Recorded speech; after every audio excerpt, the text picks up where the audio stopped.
Okay, good evening, everyone. Good evening. Welcome. Wow, okay. I can see my Oga here already. So guys, please, if others that have not joined, please let's tell them to join. Please, let's tell them to join. So in the meantime, let's play some music.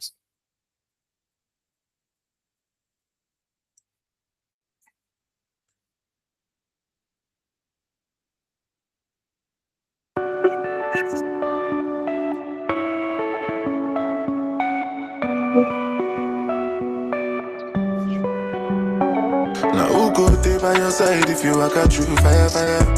Follow you stand inside the fire. Now who love me, I go love. Now who love us, we go love. Who go believe you when the whole world is calling you a liar? Now who love me, I go love. Now who love us, we go love. Now go to live your life to impress anybody. Cause some people was past Satan. Now who love me, I go love. Love us, we go love. Even though you love everybody no go feel love you. Turn my mind to my weapon. Fuck the world with the large condom. Anytime you vex someone, I gon' like make you hear this song. Me and you gon' be Jesus. So now only who love us, we go love.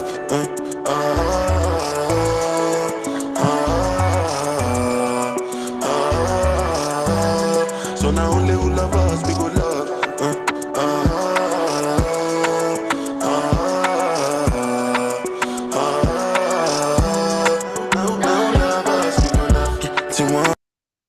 Okay, yeah. Good evening, everyone. You're welcome once again to our monthly webinar. So today we have a senior consultant in the house, in person of Mr. Godsent, Ndoma, who is going to be taking us on how to transform data into powerful business strategy. All right, so if you are here this evening, count yourself lucky because this is going to impact your next journey as in your next journey in tech career. Okay, so please let's welcome Mr. Ndoma Godsent with our favorite emoji. Please let's welcome him. Please let's welcome Mr. Godsent. Please. Let's Hello, welcome him. everybody. Yes, we can hear you, sir. All right. Thank you so much. I'm really excited to be here. Abiola had to blackmail me to join this webinar, and he has actually been on my neck for a very long time. And he's also a very integral part of what we're building at Zion Tech Hub.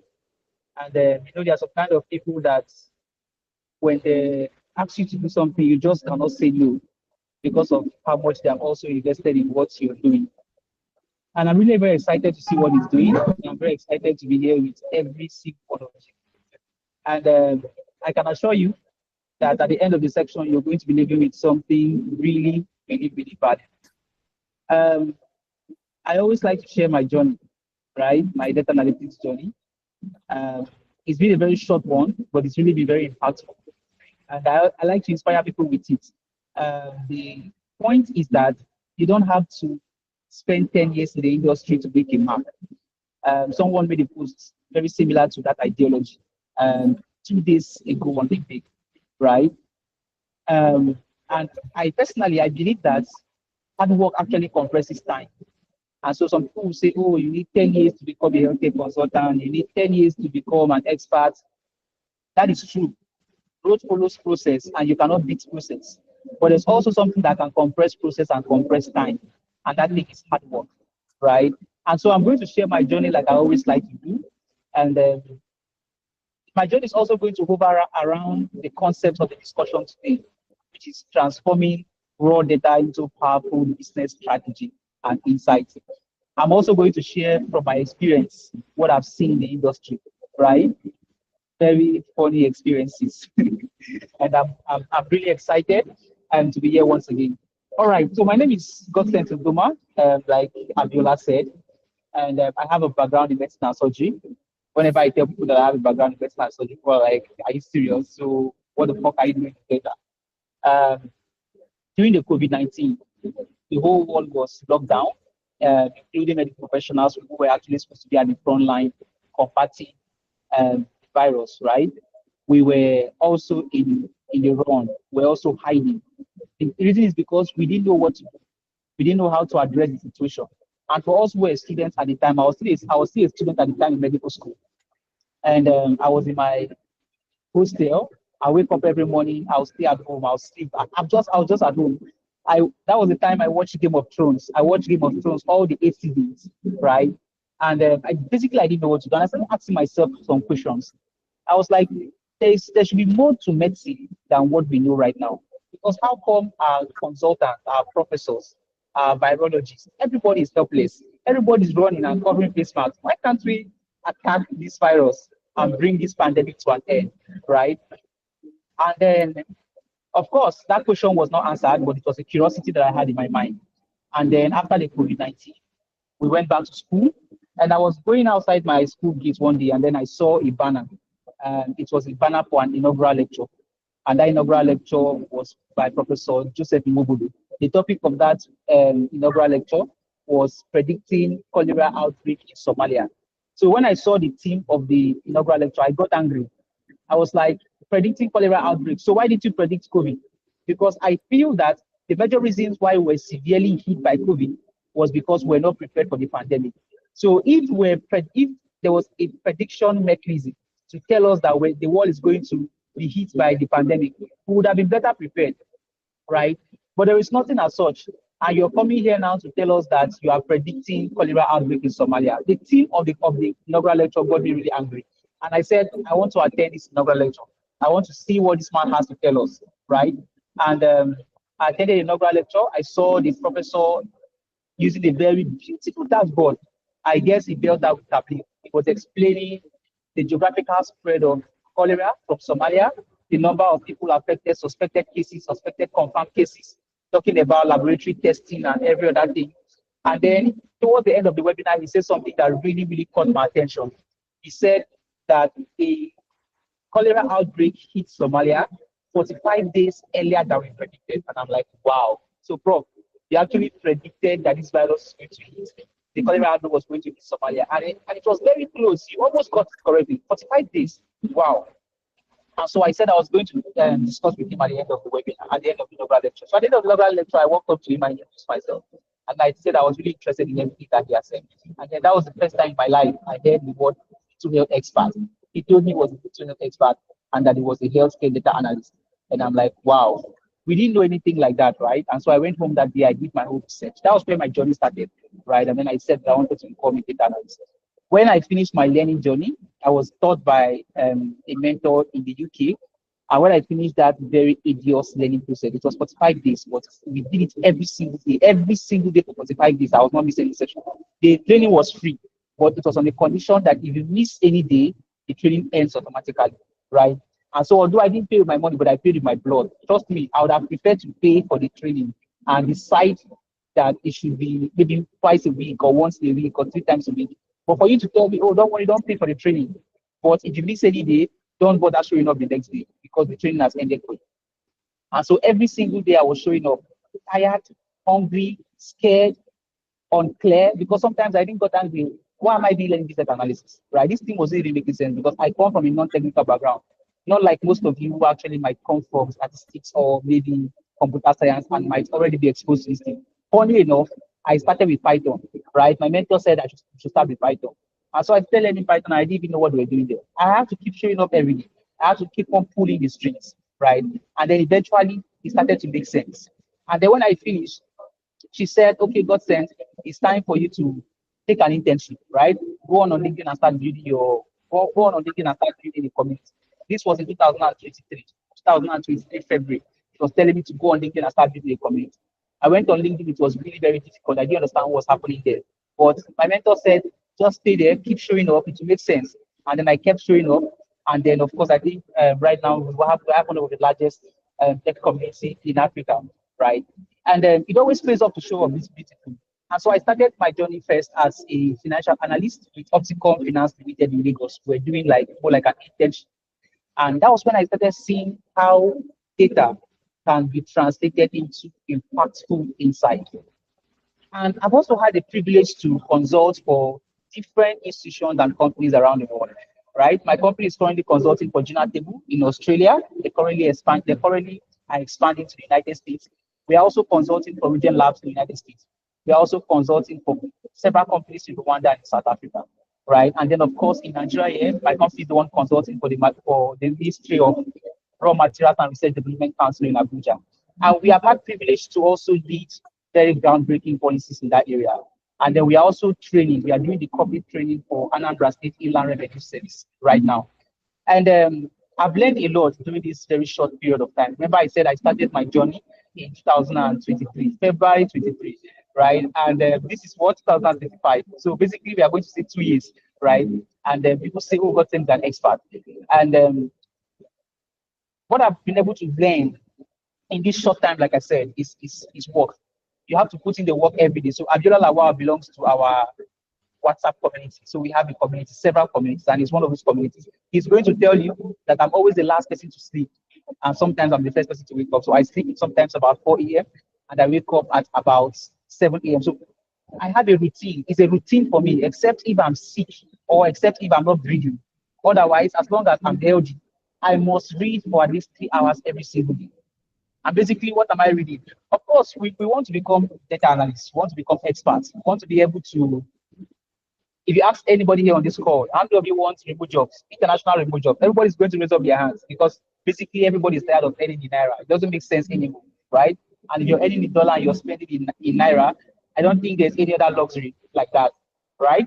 And everybody wants to earn in dollar, but can you match up with the global standards, with the global talent, with the requirements on the global stage, right? Because the people you are competing for in the international market, they actually went to school to study business analytics. They went to school to study data analytics at master level, maybe 4 years or maybe 3 years. They read a lot of books, right? It's true that they might not have the practical technical knowledge because not just in Nigeria, everywhere in the world, whether in the United States or in the UK, teaching in the conventional environment, in the four walls of the university, is always theory based, right?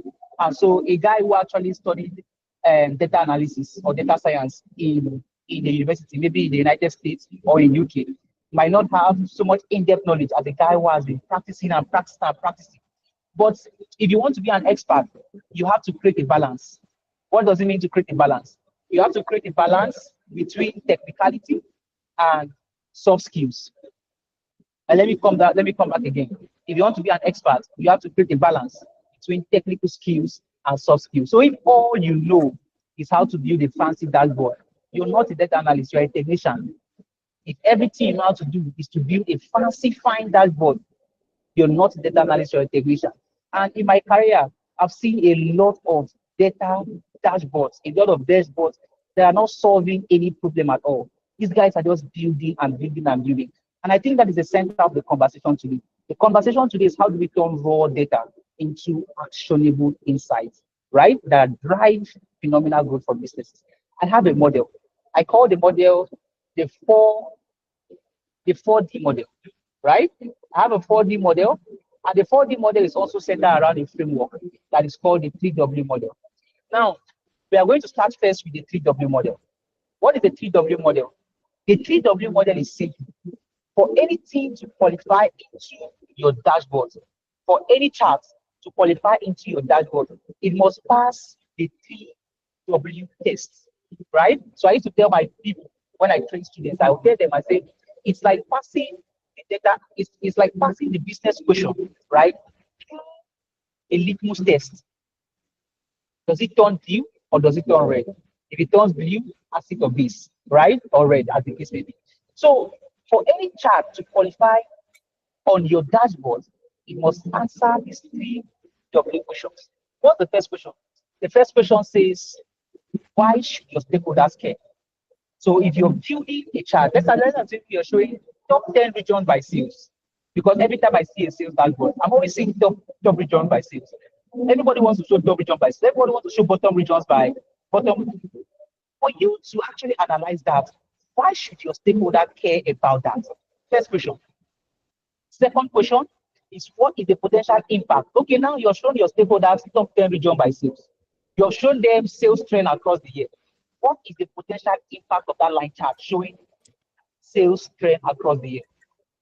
And finally, what should your stakeholders do about it? So if you cannot answer those three questions, forget about it. In fact, it's not as if you answer two and you cannot answer one, it qualifies. The rule says you must answer all three of those questions for that chart to qualify on that dashboard. But some of you are data analysts, go back to the projects you have done. Ask yourself, why did you do this bar chart? Why should your stakeholder care about it? That's the question I usually ask during interviews. And data analysts who have actually built chart cannot answer that simple question. The reason is because to them, they just wanted to flex their technical skills. They want to flex the fact that they can build charts. And some of these guys can build very beautiful charts, right? Beautiful charts that are not solving any problems. So this is the 3W model, right? Why should your stakeholder care? What is the potential business impact? And what should your stakeholders do about it? If you cannot answer these three questions, like I said, whatever you're building is not actionable. Whatever you have on that chart is not actionable. It's not an actionable insight, right? Then let's go to the 4D model. Before we go to the 4D model, I want to establish a very important concept. The concept I want to establish is the concept of business framing. It's the concept of business framing. Now, what do you mean by business framing or question framing? It means that when a company gives you a project or a data set, the first thing you do is not to start analyzing the data set. The first thing you do is ask yourself, what is the problem statement? What's the problem statement? For example, I walk into a hospital and the hospital says, Godsent, we are having a long patient wait time, right? So the problem is actually long patient wait time. Our patients are frustrated that they come to the hospital and they spend 30 minutes, 20 minutes before they are able to see a doctor. And we have also recorded some mortality rate, right? Some patients who have actually lost their life because of delayed care. And we want to be able to address this problem. This challenge is always very, very common in teaching hospitals. For those of you who have actually visited the teaching hospital before, maybe to see your loved ones, or personally yourself, you have been in the teaching hospital, you understand that this is a major concern, right? There are a lot of patients who are really not cared for, right? And of course, sometimes you go to see a doctor and you spend so many hours. Now, let's assume that's the problem statement. And the hospital has invited you as a data analyst to look into the problem and offer solutions. The first thing you want to do is now ask yourself, of course, first you want to understand the problem statement very clearly, right? Understanding the problem statement is the first thing. After you understand the problem statement, the next thing is you want to frame the business questions. Now, what do we mean by framing the business question?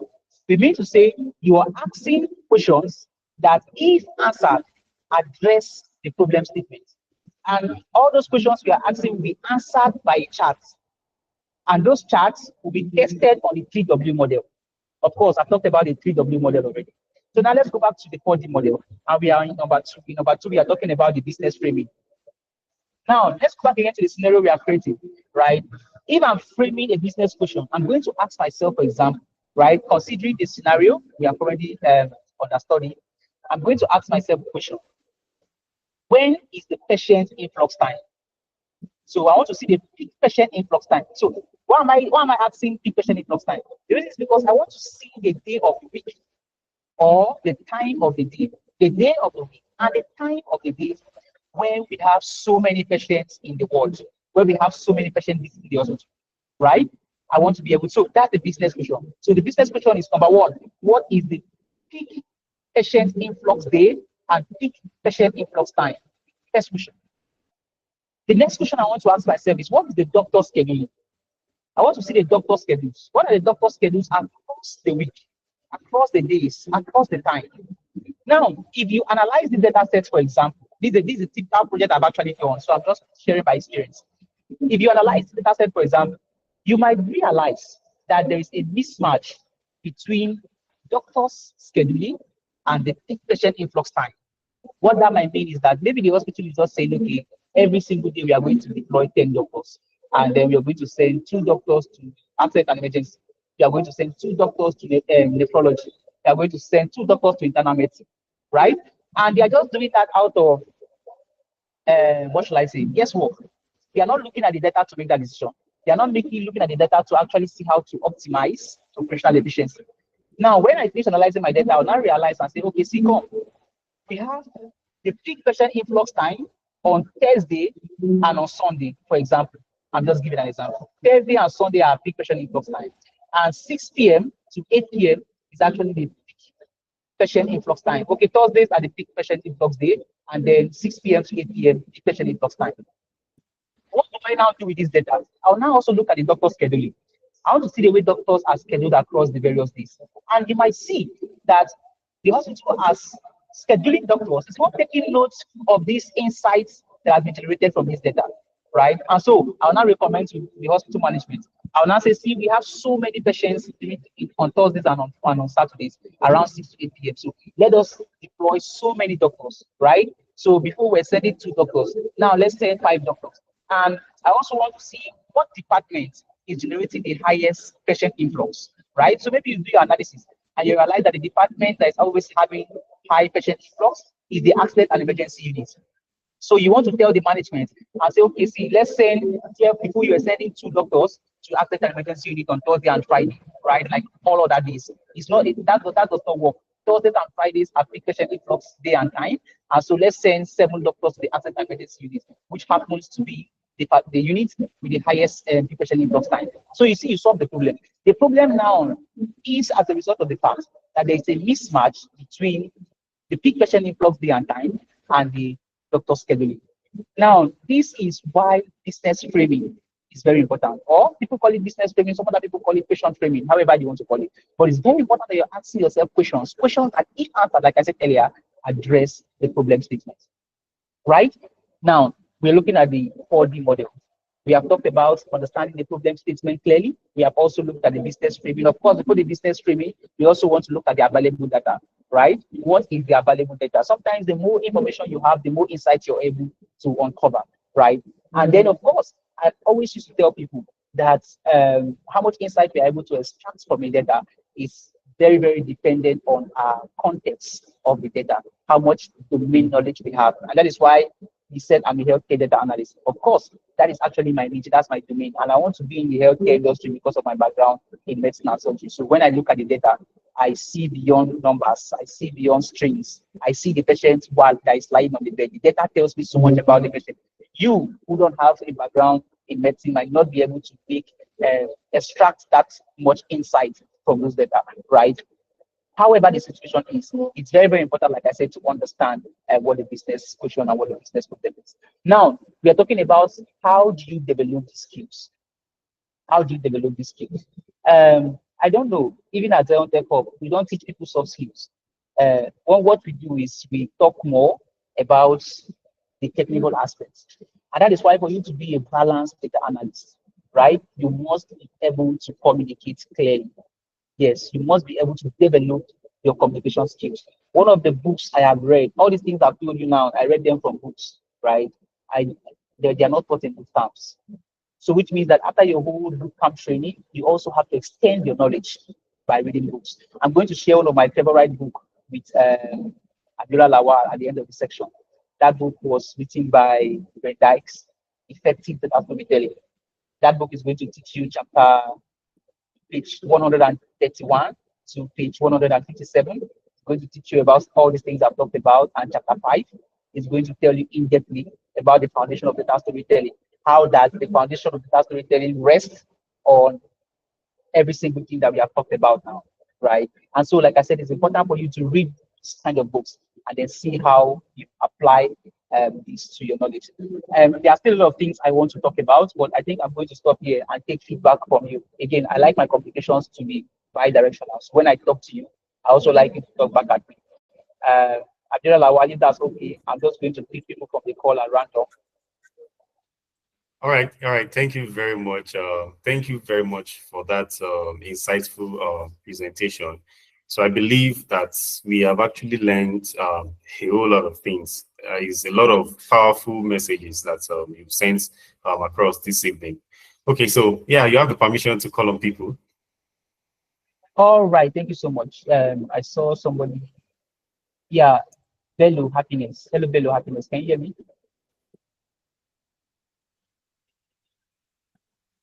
Hello, Bello. Happiness. Can you hear me? Yes, I can hear you. Um, Good evening. all right. Thank you so much, Bello. Hope you're having a wonderful weekend. Yes, I am. Thank you. All right. Thank you. So, in your journey of data analytics or in your data analytics journey, what is the one thing you find very challenging in translating raw data into actionable insights? Oh, okay. So, I'm just like, let me call myself a newbie in the data analysis world right now. So, and I'm finding it quite interesting because I'm an operations analyst, and just like you, I have my primary the medical field. So I'm a medical laboratory scientist, so I'm more into operations right now. So I'm an operations analyst at my laboratory right now. So I just picked up this course because I know this is going to really help me in my analysis journey. All right, absolutely. It's going to be a valuable addition. And I think you're in the right place. Abiola Lawal has a world of experience, and I think he has been with me for a very long time. So my healthcare, blah, blah, blah, has most abrupt upon him. So he is going to be able to add a whole lot of value to your experience. All right, thank you so much. So I'll take another feedback again from the house. Ayodele. Hello, Ayodele, can you hear me? Hello, Ayodele, can you hear me? Um, Okay, I think you can't hear me, so I'll pick somebody else. Kayode Adesami. Sorry, I might not be able to pronounce your name correctly. Forgive me. Hello, Kayode, can you hear me?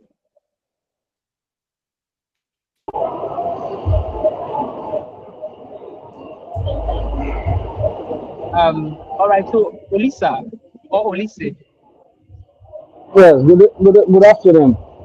Yes, good afternoon, Olise. Please let's hear your own briefly about your own data analytics journey, and of course, tell us some challenges that you Okay. have found in transforming raw data into actionable insights. Well, I think it has to do more with trying to grab all the information at once. You understand? It's quite loaded.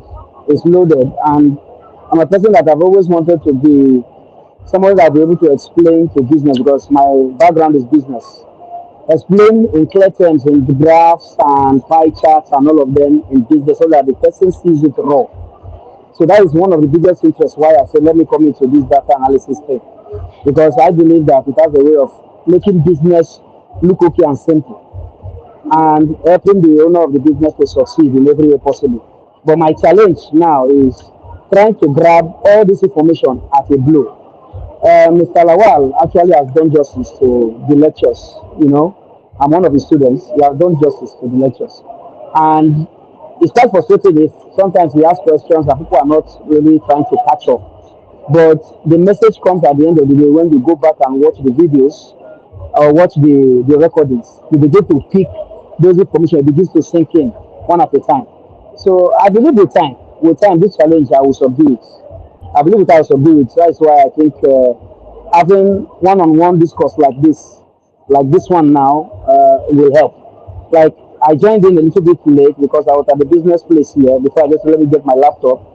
You said something and that thing really struck me. And what is that thing? I think that was what I picked. Whether business failing. I think you said something about business failing.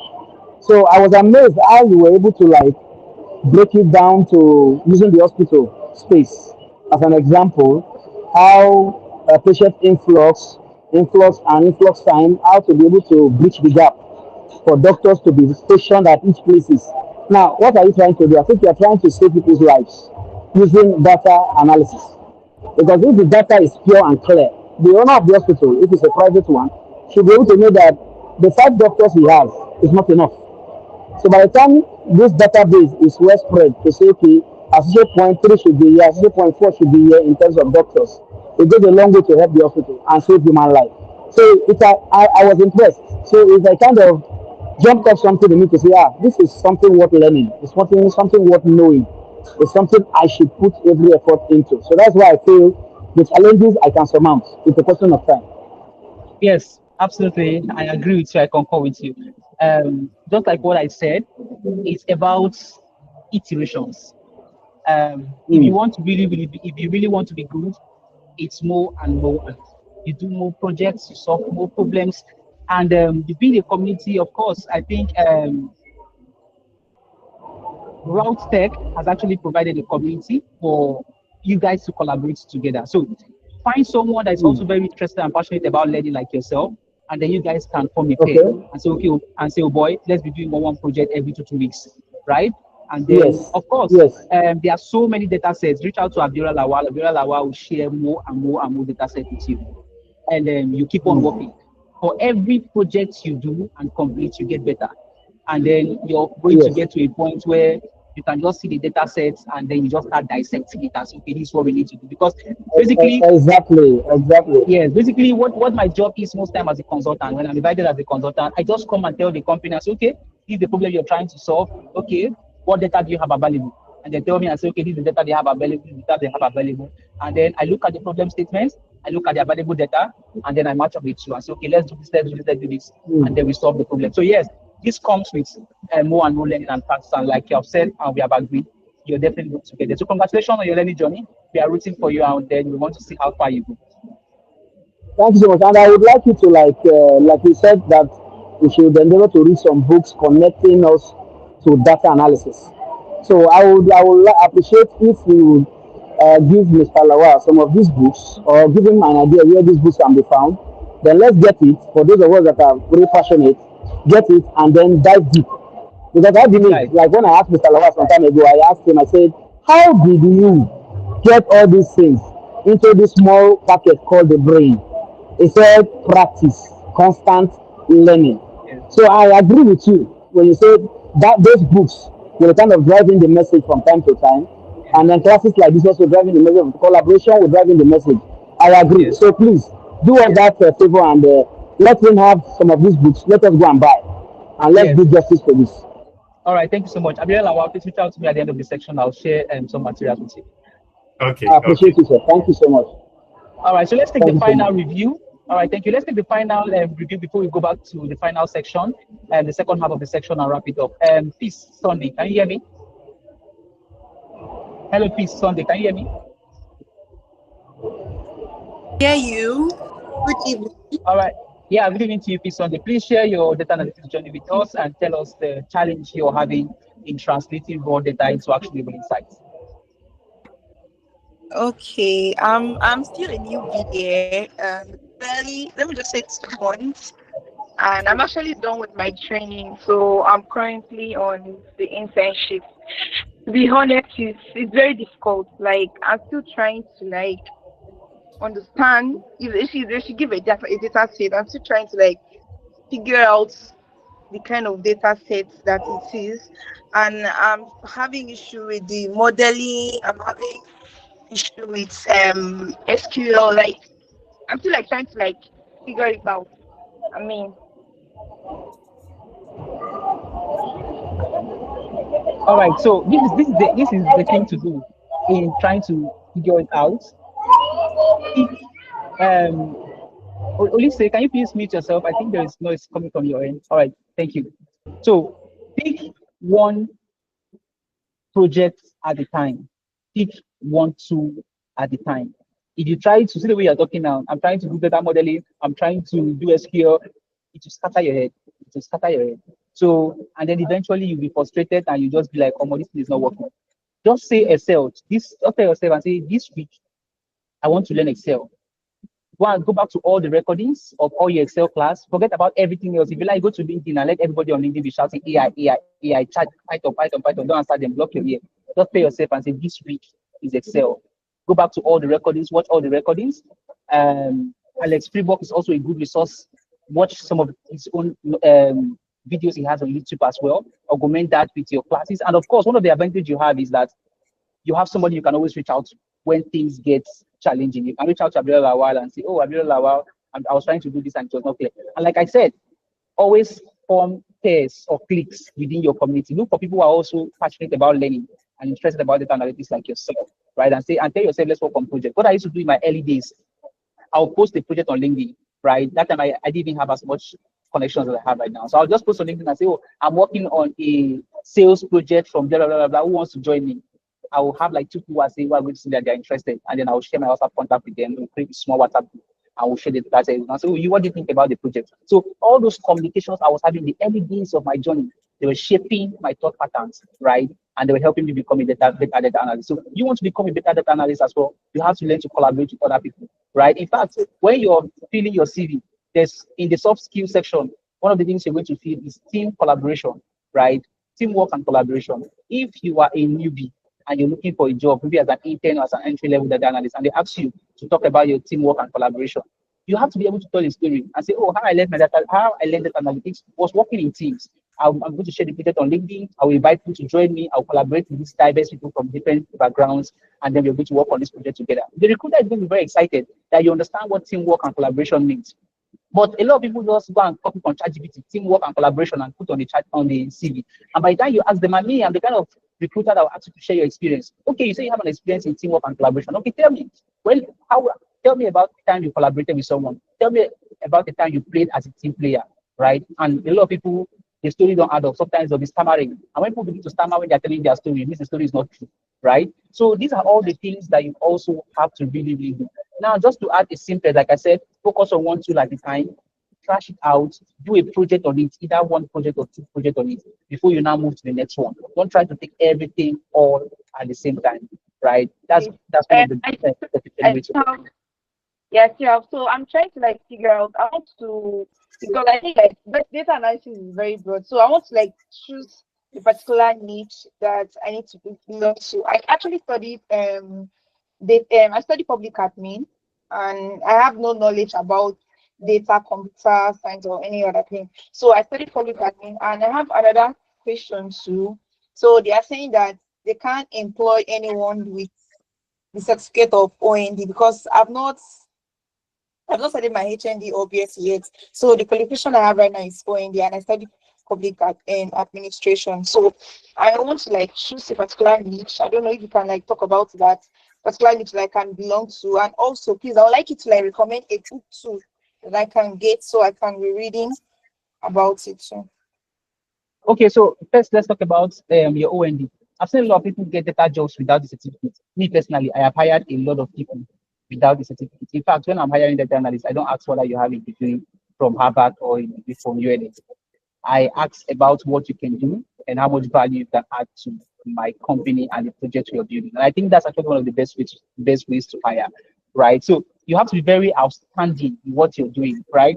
Such that recruiters are ready to overlook the fact. I recommended somebody for a job in Lagos. The interview is going to be on Tuesday. And then the hiring manager called me and said, this guy has not done his NYSC. And then me, I didn't even know. So I called him. I said, Alpha, you have not done your NYSC. He said, you have not done his NYSC. And I called the manager again.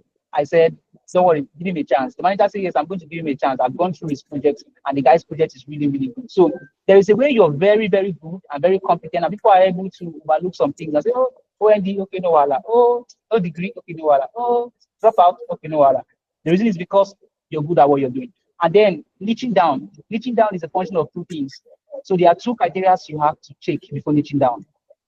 The first criteria is domain knowledge, right? So for someone who studied economics, someone who studied accounting, someone who studied banking and finance, they might decide to say, okay, I want to niche down into financial analytics, or I want to niche down into business analytics. Maybe you study business administration or any of those business courses. You can decide to niche down to business analytics. So someone like me who studied medicine and somebody like Happiness, right, who studied medical laboratory science, she can decide to say, I want to niche down into healthcare data analytics. So the first criteria to niching down is your domain knowledge. The second criteria to niching down is your experience. I had a lady who was taking my healthcare data analytics course. When I asked her, why are you niching down to healthcare? She said that her mom was very sick and her mom was hospitalized for over 2 years. And all throughout that 2 years, she was the one who was on the bedside of her mom. And during that time, she became a medical doctor. When she said it, I laughed and I said, okay, your claims are valid, right? So it's also about your experience as much as it is about your domain knowledge. But you must have one of it. You must have one of it. Find where you have your interest or find where your strength actually lies and then niche down there. I cannot decide that for you, but I'm giving you the criteria to choose the best niche to actually go to. What was the final thing you talked about? Okay, is the book. Okay, books to read, Abby. Yeah.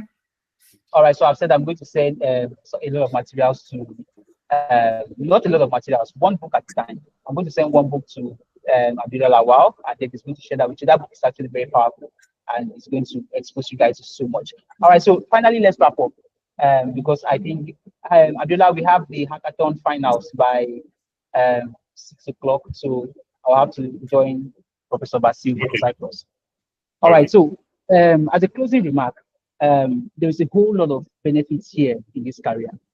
And like I used to tell people, that if you're coming into data analytics right now, you're right on time. You're right on time.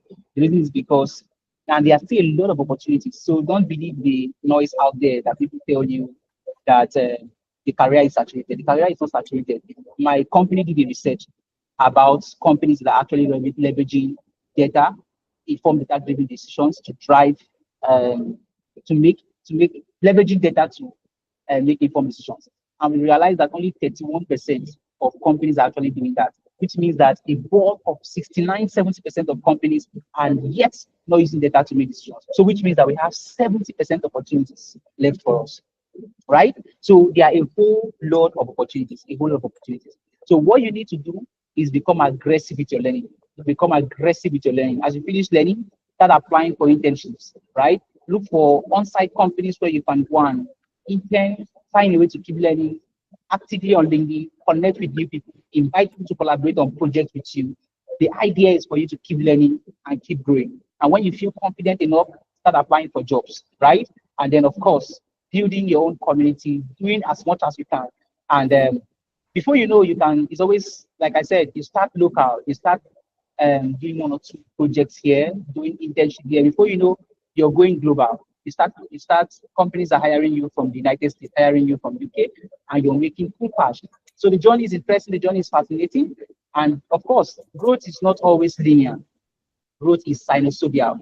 And one thing I know is that when the work is real, growth is guaranteed, right? When the work is real, growth is guaranteed. And when there is growth, whenever you begin to experience growth, the work becomes addictive. So you don't want to stop, right? There was a time I was going to the gym, and I went to the gym for about 2 months. I started looking at my muscle. My muscle was now beginning to form. I was in love with myself. I was like, wow, I'll look at myself in the mirror. I'll stand in the mirror and look at myself. I was really loving it. So you don't need to tell me early in the morning. I'll just carry my gym stuff. I'll be happily going to the gym because I know that I'm going to build muscles, and it's actually reflecting. It's showing actually that I'm actually adding, right? And my friends would tell me and say, "Ah, God sense. I had this girl. She'll come and press my arms." I said, "Oh, God sense. You adding. I used to like it," and so it made me keep on going. And the same thing too with the career, right? You keep on learning, you begin to break through opportunities, have opportunities here in the United States, people reaching out and to you from Denmark, from Australia, telling you, oh, can you work on this project for us? You're working on the projects, you're communicating the data insights clearly, and they are enjoying it. And before you know, you begin to earn so much money and the grain becomes addictive. If anybody tells you to stop at that point, you're not even going to listen to them, right? Because you're already very addicted to the brand. So you're in the right place. Like I said, Abiola Lawal is someone I've actually worked with him for a very, very long time, right from when he was here in Anambra State before he moved to Lagos. And I've also had the privilege, sorry, to Abuja. I also had the privilege to meet with him severally. The last time I was in Abuja, he was with me in my hotel. We spoke a lot about all the amazing things going on. It's also part of our community, and he has learned a lot alongside me. And so I'm confident that this is the best place you want to be, right? Everything you need to know as long as the data analytics journey is concerned is right there. You work very closely with him. Don't give him space because a lot of instructors have a lot of people reaching out to them. So you be the one always in his DM every single time, 10 message every day, 10 message every day, right? And trust me, in no time at all, you're going to crack the code and you'll be an excellent person. I'm rooting for every single one of you on the call. I want to be able to see on LinkedIn one day that Happiness Bello is announcing that she's starting a new job as a healthcare consultant somewhere. I'm going to say congratulations to you and cheer you up. Thank you so much for having me. Abiola Lawal, thank you so much for having me.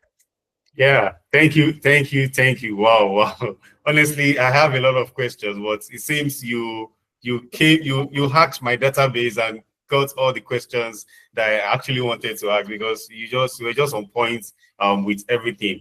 So thank you very much. Those words were rich insights. I'm very sure that our participants have actually learned a whole lot of things. They've gained a lot of knowledge. And I believe that they now have a clarity of on how to move forward on their particular career. So what I would say is, on behalf of Rotech Data Consult, we truly appreciate your time with us this evening. It's actually a wonderful session. Thank you very much. I hope Thank you the so next much. time we'll call you, you also attend to us. All right. Thank you. All right. Thank you very much. All right, guys. So thank you guys. Thank you for your time. All right. So I already dropped I dropped a WhatsApp link on the chat box. So if you want to join our community, you can join us there. So from time to time, we do trainings. We also share information. So you can join that community. So we are going to send the book to that particular community. All right. And if you have any personal issues, you can always reach out to me. I believe every one of you actually have my number. All right. So thank you very much. Good night, guys. Take care. Bye. Thank you.